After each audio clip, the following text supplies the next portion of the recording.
ছাত্রদল নেতা সাম্য ইস্যুতে উত্তাল হয়ে ওঠে পুরো ঢাকা বিশ্ববিদ্যালয় এলাকা। ক্যাম্পাসে শুরু হয় বিক্ষোভ মিছিল, দাবি ওঠে ভিসির পদত্যাগের। এ নিয়ে শুরু হয় আলোচনা সমালোচনা।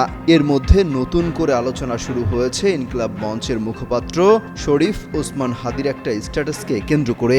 তিনি বেশ কিছু ছবি ফেসবুকে শেয়ার করে লিখেছেন, ভিসিকে পদত্যাগ করাতে ঢাবি ক্যাম্পাসে এরা কারা।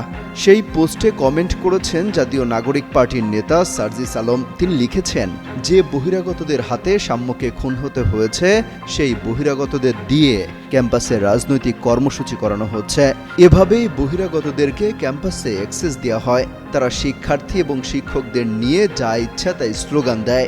যমুনা ইলেকট্রনিক্স ঈদে ডাবল খুশি অফার সিজন 3, যে কোনো পণ্য কিনলেই পাচ্ছেন নিশ্চিত ঈদ উপহার। সাহস বেড়ে যায়। ফলশ্রুতিতে বিভিন্ন সময় তারা শিক্ষার্থীদের গায়ে হাত তোলার সাহস পায়। সবশেষ এমন চিত্র দেখেছিলাম 15 জুলাই 2024 সালে। কমেন্টে কেউ মজা করে লিখেছেন, এরা বুয়েটের পলিটিক্যাল সায়েন্সের স্টুডেন্ট। এর আগে শরীফ ওসমান হাদি বলেন, সোহরাওয়ার্দী উদ্যান ক্যাম্পাসের অধীনে নয়, শাহবাগ থানার অধীনে। এটাকে মাদকের আখড়া বানিয়ে রেখেছে একটা প্রগতিশীল গোষ্ঠী।